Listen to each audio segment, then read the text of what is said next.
그리스도를 나의 주와 하나님으로 모셔드린 이후 종종 발견되는 오리 중에 하나는 이제 나는 그리스도인이 되었으니까 세상에 휩쓸리지 않아야지 하는 결심을 굳힌 나머지 세상으로부터 도피하려고 하는 세상에 산다는 것을 일종의 피요악으로 간주하는 일입니다. 이는 대개 물질과 세상이 악하다는 관념에서 출발되는 그릇된 견해입니다. 비록 인간의 죄로 하여 하나님의 저주를 받기는 했지만 그래도 하나님께서 지금까지 사랑하고 지탱하며 유지해 오신 것이 바로 이 세상입니다. 이러한 도피주의적인 경향과는 전혀 반대되는 바 또 다른 하나의 극단적인 자세는 믿은 이후에도 믿기 전과 하등 다른 점이 없고 하나님 앞에서 구별된 삶을 영위하려고 하지 않는 일입니다. 이것은 세상과 타협하고 세상에 속하는 일이며 세상과 벗대는 이른바 세속성이라 불리는 일입니다. 따라서 이 세상에 속하지 않는다는 것은 영적이고 도덕적으로 구별되어 사는 것이지 지리적이거나 사회적으로 도피하는 것이 아닙니다. 네, 우리가 거룩함을 추구한다고 해서 우리가 수도원에 다 들어가자, 기도원에서 살자, 그런 생활이 아니라는 겁니다. 그래서 우리가 극단적이라고 얘기할 때 그렇게 얘기할 수 있어요. 우리가 형이 상학적이다라고 얘기할 때는 무슨 뭐 고차원적이다 그런 뜻이 아니고 어떤 일이 형이 상학적이다 그러면 어느 한쪽 끝에가 있다는 얘기예요.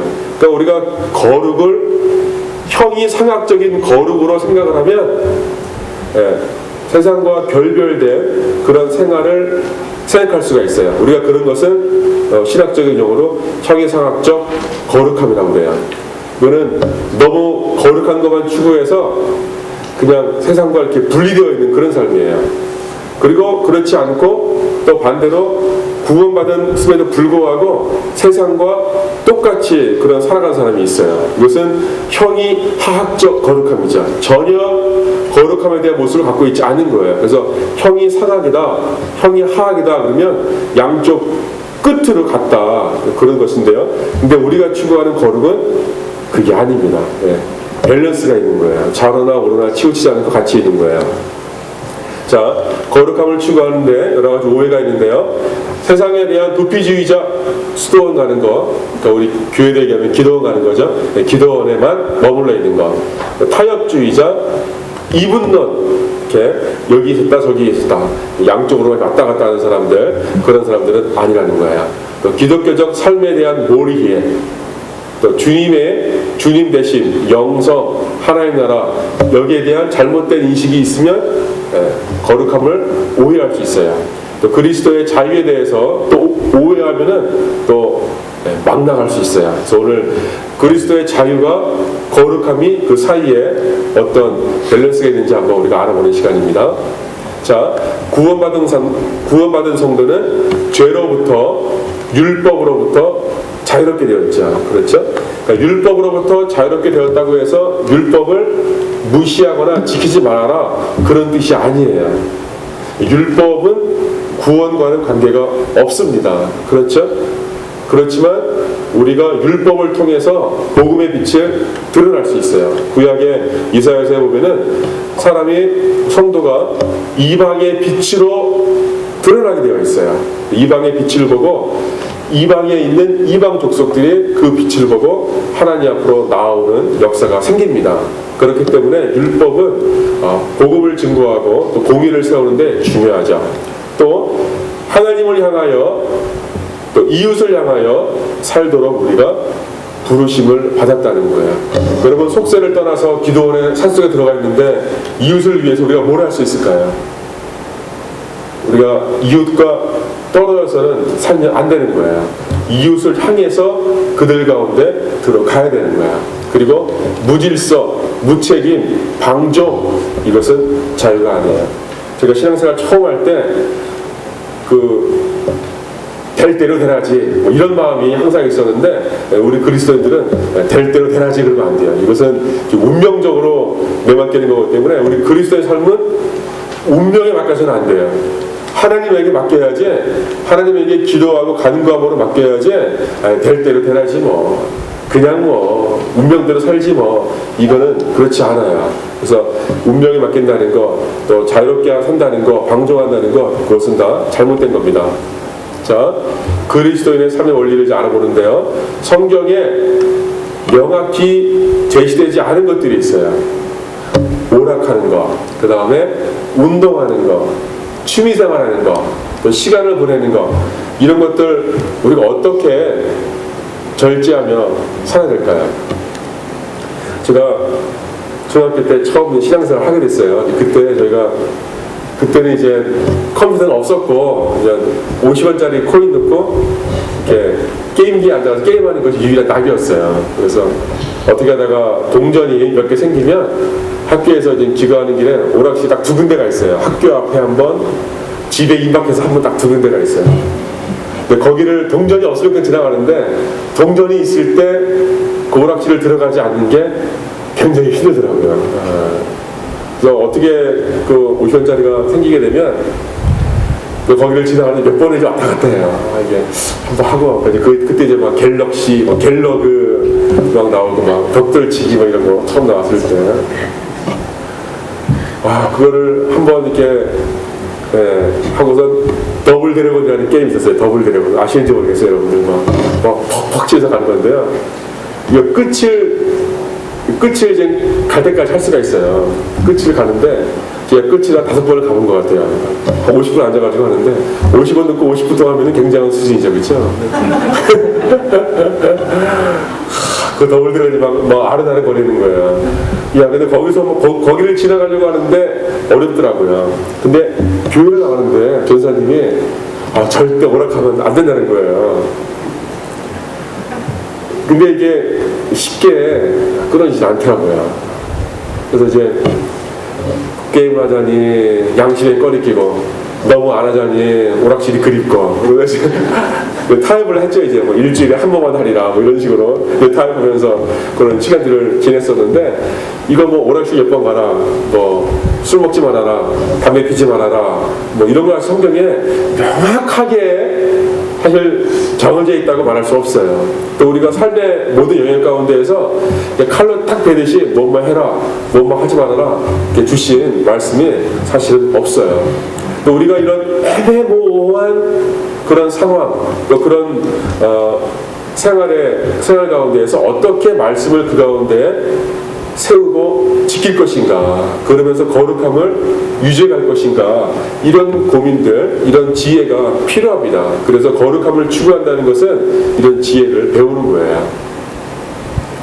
자, 그리스도인의 삶의 원리는 무엇인가? 첫 번째는요, 하나님께 영광이 되는가, 그리고 그리스도를 기쁘게 하는 건가.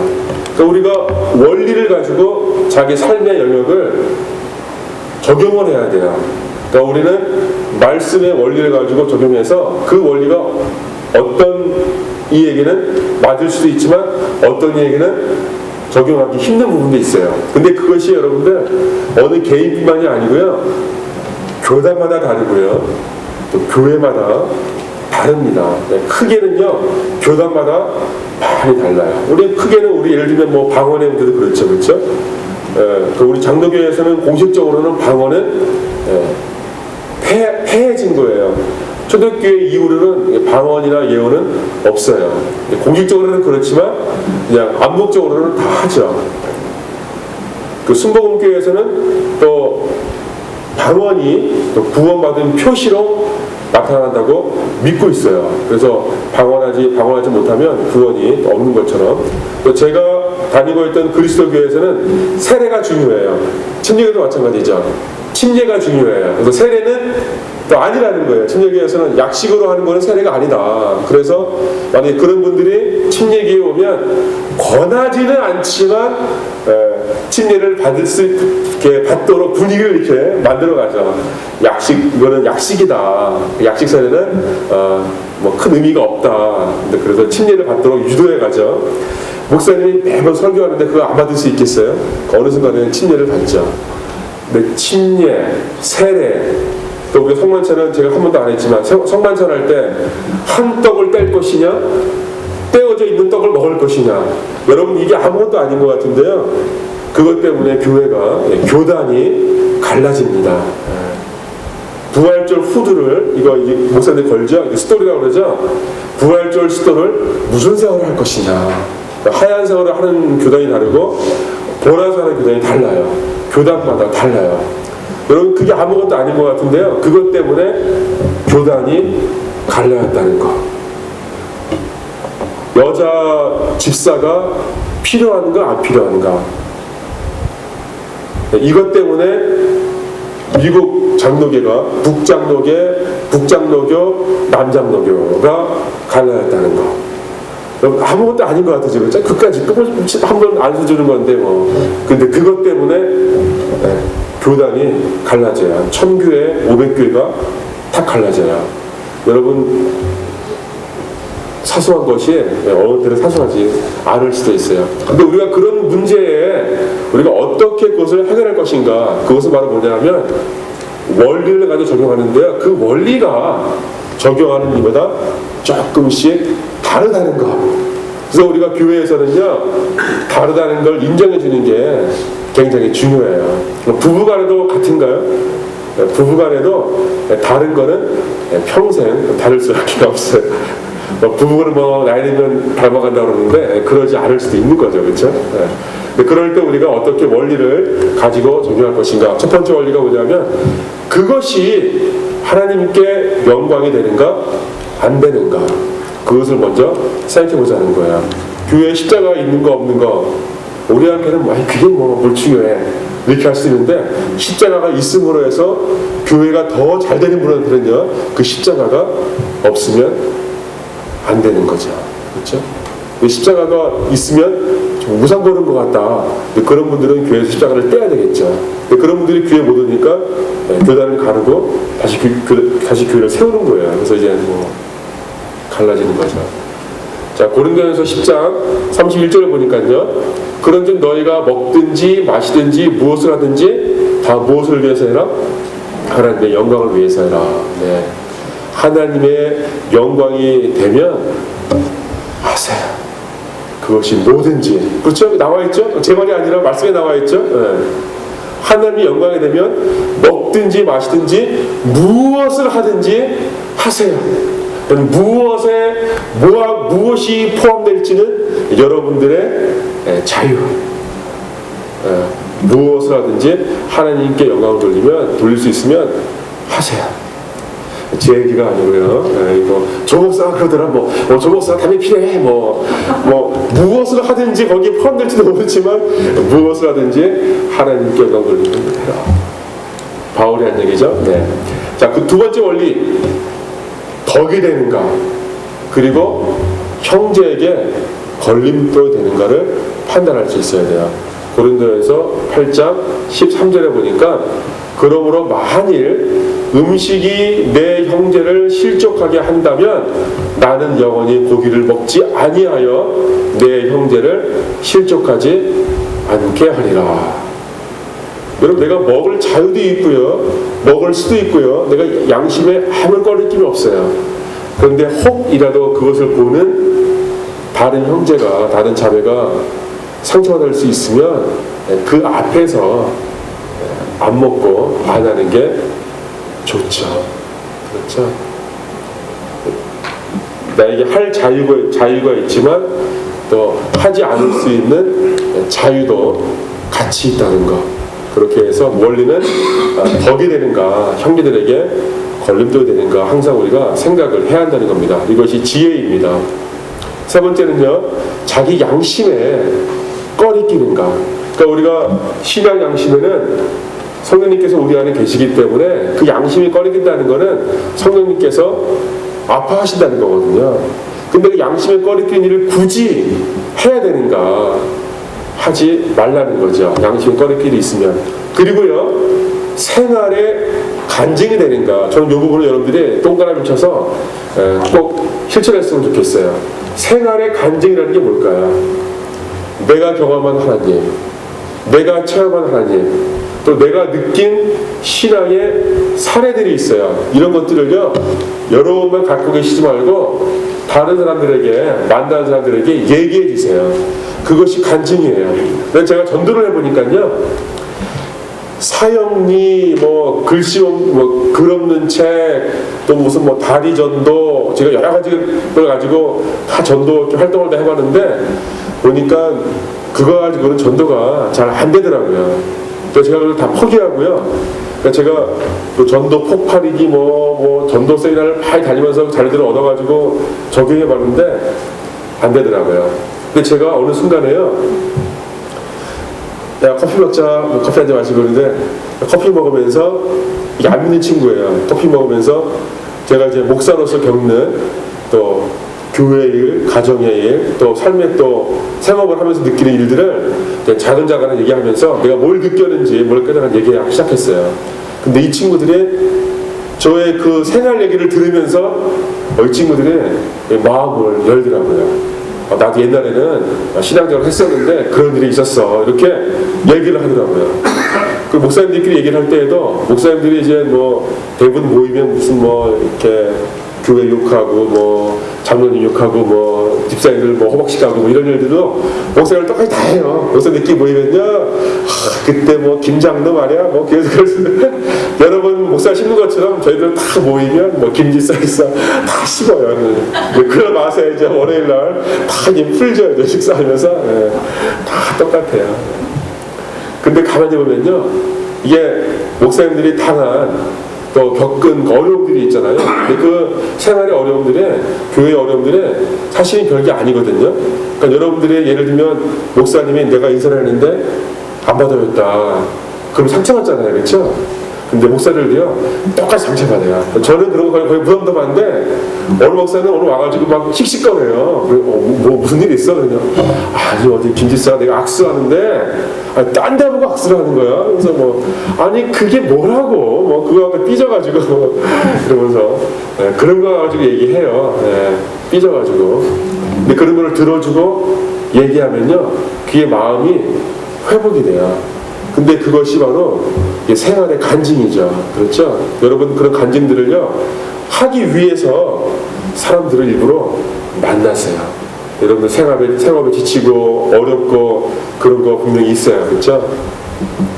시간을 내서 복음이 필요한 사람들, 사랑이 필요한 분들을 만나서 커피 한 잔, 식사가 어려우면 뭐 스타벅스나 어디 가가지고 커피 한 잔 마시면서 이렇게 우리 말로 이바고죠, 그렇죠? 이바고도 하고 호박씨도 까고 이러면서 얘기하면 그것이 생활의 간증이 되는데, 그 생활의 간증이 양심에 꺼리끼지 않은 선에서, 왜냐하면 내가 양심이 꺼리끼지 않았다는 것은 그 어려움을 내가 극복했다는 거잖아요, 그렇죠?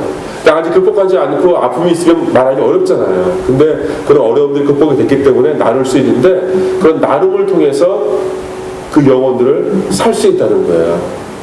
그래서 우리가 그전에는 우리 기독교인들이 막 일방적으로 막 얘기만 해주는 그런 만남을 가졌었는데, 지금은 그러지 말고 이렇게 대화하면서 생활의 가족 나누면서 대화하다 보면 그 영혼이 우리가 그 양심의 그 어려워하고 고민하는 모습들을 보고 그들의 마음을 열 수 있습니다.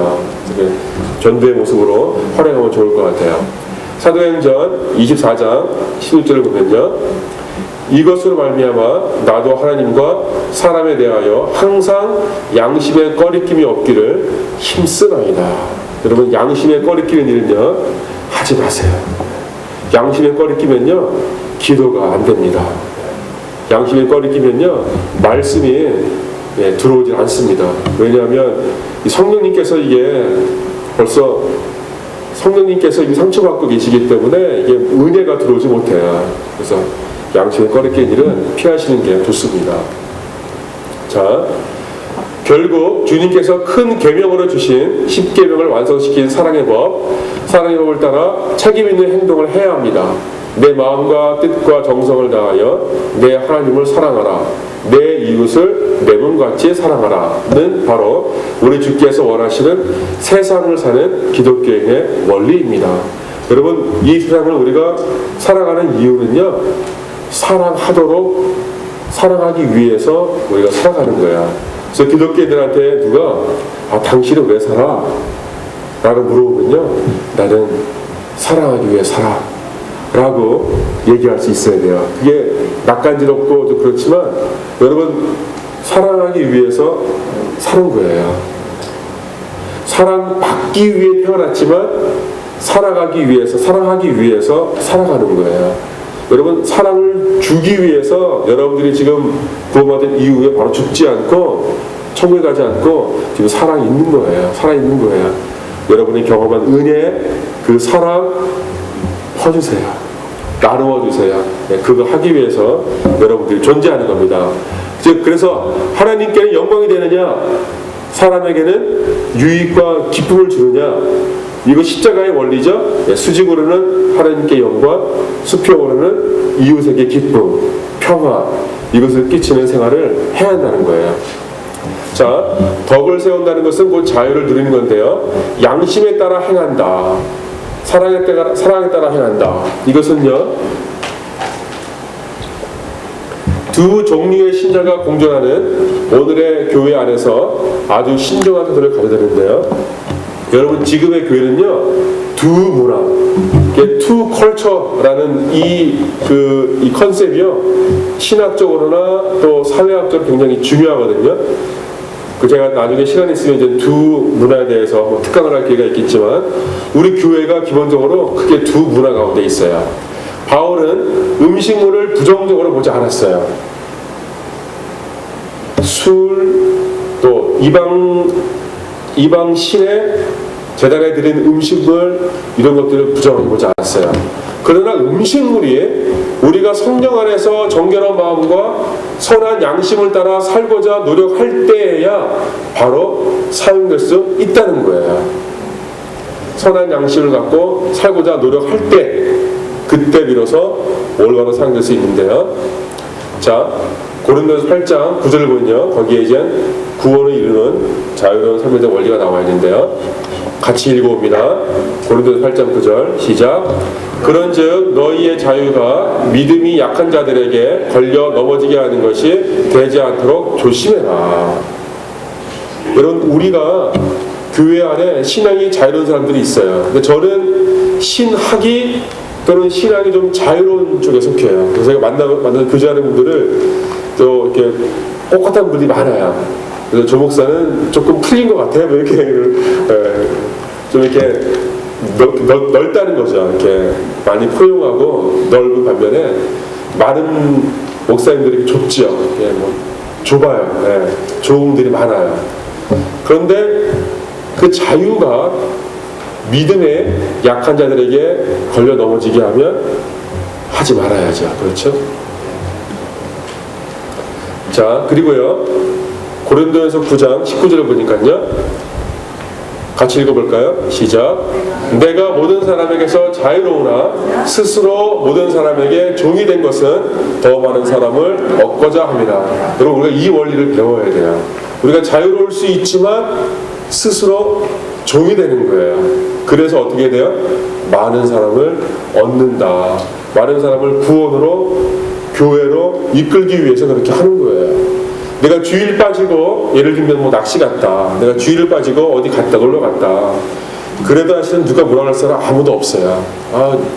그래서 그렇게 하는 것이 사람을 잃게 되고 다른 사람들에게 실족하게 되면 그러지 않는 것이 좋습니다. 주의를 지키고 예배하는 것이 나의 양심의 신앙 양심뿐 아니라 다른 사람들을 신앙으로 이끌 수 있고 얻을 수 있는 좋은 모습이라면 굳이 주의를 지키는 것을, 성수하는 것을 내가 억지로라도 지킬 수 있어야 한다는 거죠. 그게 바로 종이 되는 거예요. 그리고요, 고린도전서 10장 33절을 보니까요, 나와 같이 모든 일에 모든 사람을 기쁘게 하여 자기의 유익을 구하지 아니하고 많은 사람의 유익을 구하여 그들로 구원을 받게 하라. 여러분, 이것이 바로 우리 거룩을 추구하는 우리 두 가지를 다 할 수 있는 우리의 자유함입니다. 우리가 자유할 수도 있지만 스스로 종이 되는 것은 왜 한다고요? 사람을 구원받게 하려고 스스로 종이 되는 겁니다. 자, 그리고요, 언어 생활을 통해 거룩한 삶을 해나갈 수가 있는데요, 이거 언어 생활은 우리 교회 공동체에 참 난제예요. 목사들이 말 때문에 망하는 경우가 많습니다. 근데 가만히 보면요, 저도 이렇게 부부관계를 가만히 보면은 문제가 대부분 말에서 나오더라고요. 말 한마디 때문에 이게 틀어지더라고요. 그러니까 대부분 다 말 때문에 상처를 받고 문제가 생기게 되죠. 자, 말 잘하는 사람이 아니라 잘 말하는 사람이 돼야 한다는 겁니다. 잘 말하는 사람. 자, 고린도전서 2장 1절을 보니까요, 형제들아 내가 너희에게 나아가 하나님의 증거를 전할 때 말과 지혜의 아름다운 것으로 아니하였나니. 말로만 하는 것이 아니고 말에 지혜를 더해서 그것을 잘 말하는 것, 그것이 중요하다는 겁니다. 자, 그 다음에요, 자, 우리가 이제는 그럼 어떻게 살아가야 되는가?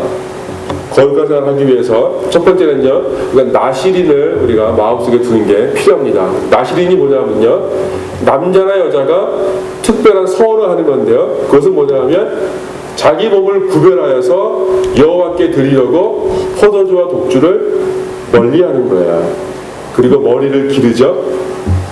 여러분, 나시린은요, 포도주를 멀리하고 독주를 멀리하고 머리를 기르는 것이 무슨 의미가 있을까요? 그렇죠? 사실은 그 외형적으로 보이는 의미가 중요한 것이 아니라 내가 구별되었다라고 마음 먹는 것이 중요합니다. 여러분은 세상 사람들과 무엇이 구별되어 있나요? 외형적으로. 하나님을 믿는 사람들 또 다른 사람들과 여러분들은 무엇이 구별되어 있나요? 외형적으로, 삶의 습관에서. 예를 들면 나는 새벽기도 나온다, 나는 수요일 저녁 때 나온다, 또 주일 나온다. 여러분, 이런 것들이 여러분들 구별된 삶이잖아요, 그렇죠? 그 다음에 내가 뭐 누굴 만나면 뭐 전도한다. 근데 그런 것들을요, 여러분들이 그것을 고집스럽게 지키라는 거예요.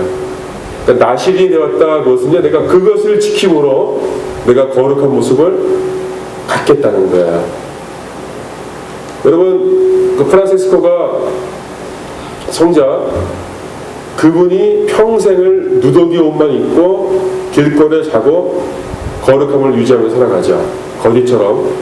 왜 그럴까요? 그는 그의 거룩함을 그렇게 하도록 스스로가 나시린으로 자청한 거예요. 그런 생활을 통해서 나는 구별되겠다고 결정한 거예요. 여러분, 하나님께서 우리에게 나시린으로 할 수 있는 언약을 주셨어요. 그것은 뭐냐 하면 주의를 거룩하게 지키는 거죠. 이건 옵션이 아니에요. 이거는 맨데이터리예요. 이건 필수예요. 이것은 우리는 모두가 다 나시린이에요. 그 몇 가지 지켜야 될 거룩한 표식이 있어요. 그것은 십계명에서 있는 것 마찬가지예요. 주의를 거룩하게 지키는 것, 하나님을 제일로 삼는 것. 십계명이 우리에게 나시린으로서 지켜야 될 거룩한 계명이 될 수 있습니다. 여러분, 그렇게 해서 그것을 거룩하게 가져가야 됩니다. 그리고 하나님 나라의 바른 이해가 필요한데요, 이것은 더 큰 이해이기 때문에 다음 시간에 나오도록 얘기합니다. 자, 그리고요, 춤, 도박, 영화, 음악, 주식, 술, 이거는 인격적 결단을 요구하는 영적 갈등의 실제들이죠. 여러분, 목사님들 가운데에요, 도박에 빠진 분들이 의외로 많다는 거. 목사님들 가운데 영화 좋아하는 분들 유달리 많다는 것. 뭐 드라마에 빠진 분들도 많고, 대부분 다 뭐 드라마, 뭐 영화, 또 뭐 간단한 이렇게 놀이문화에 빠진 분들이 성도들 가운데 뿐 아니라 모든 믿는 자들 가운데 다 있어요. 근데 그런 것들을 숨기고 드러내지 않고 하게 되는데요. 자, 이것을 어떻게 처리할 것인지 인격적인 결단을 해야 돼요. 그래서 요구하는 영적 갈등이 우리 가운데 있는데요. 나를 만드신 분이 나를 잘 알고 계시기에 그분께 의지하는 행동 원리를 찾아야 한다는 겁니다. 여러분, 하나님께서 양심 가운데 너 그 오락은 끊어라. 예를 들면 오락을 하더라도, 예를 들면 무슨 막 애들 그 오락 가운데 막 피가 막 나오고 막 목이 잘리고 이런 것들은 사실 해서는 안 되죠. 그렇죠? 그런 것들은 금해야죠. 그런 것들을 어디까지 할 수 있고 어디까지 내가 안 해야 되는지 이런 것들을 결정을 해야 되는 거예요.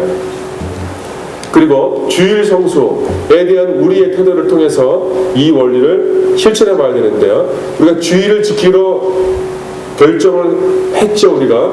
근데 우리가 그것은 우리가 결정해서 지키는 것이 아니라 하나님께서 우리에게 주신 언약이고 명령이에요. 근데 그것은 우리가 순종하는 건데요. 그것을 어떤 성도들은 옵션으로 생각을 하죠. 11조가 우리에게 반드시 해야 된다. 구약에서는 11조가 그렇게 명령되어 있지만 우리 신약시대에 와서는 11조가 꼭 그래야 한다라고 이렇게 뭐 계명식으로 사실은 우리 교회 신약 가운데에서는 지금 얘기하지 않아요. 그렇지만 11조를 통해서 내가 거룩함으로 세울 수 있다면 11조가 아니라 15조도 해야 되겠죠. 내가 11조를 통해서 나의 거룩함을 지켜야 되겠다. 그러면 여러분 11조를 반드시 해야 됩니다. 그것이 내가 거룩한 생활을 지키기로 한 언약이고 약속이기 때문에 그래요. 여러분에게 양심 가운데 그렇게 하길 결정했으면 나는 15조로 하겠다 약속을 했으면 그것을 하시기를 바랍니다. 여러분 그러면요 11조를 하셨을 때 하나님께서 흔들고 넘치도록 축복해 주신 그 축복이 그 양이 아니라 여러분 그 마음, 그 작정한 그 마음 때문에 축복해 주신 줄 믿습니다. 그 마음을 귀하게 보시는 거예요. 그래서 물질, 여러분들의 시간, 11조죠? 시간, 주일이죠? 또 뭐가 있을까요? 옛날에는 우리 교회 올 때 어른들 교회 올 때 쌀 가지고 왔죠? 집에 있는 재물의 일부를 드립니다. 그 목사님 뭐 쌀 드리는 것이 아니라 집에 있는 물질을 하나님께 드리는 거죠. 또 여러분들 지금은 많이 그렇지 않지만요. 어떤 분 같은 경우에는 집에다가 기도 처소를 만들어서 집의 공간을 구별시켜준 분이 있었어요. 제가 아는 분은 그 집에 다락방에다가 기도 처소를 만들어서 그곳을 거룩한 처소로 만들어가지고 기도 처소를 만든 거죠. 그럼 집 안에 한 부분을 구별시켜준 거죠. 그렇죠? 근데 그것이 나실이 할 수 있는 거룩함의 생활 원리라는 거예요. 행동 원리라는 거예요. 여러분 그것을 할 수 있어야 한다는 거예요. 내가 가는 곳이 있잖아요. 그렇죠? 갈 수 있는 곳, 가지 말아야 할 곳, 그런 것들이 있잖아요. 그렇죠? 그런 것들을 결정해서 가라는 거예요. 내 발걸음이 어디를 가는지. 자, 오늘 우리가 이렇게 말씀을 다 들었습니다. 우리가 오늘 말씀을 통해서 우리가 거룩한 삶을 해나감에 있어서 이런 원리를 가지고 해나가시기를 부탁드리고, 여러분들이 거룩한 생활을 한다고 해서 특별하게 뭐 이렇게 뭐라 그럴까 티를 내면서 할 필요가 없다는 거예요. 그것이 우리의 삶의 원리로 드러나고 나타나야 한다는 겁니다.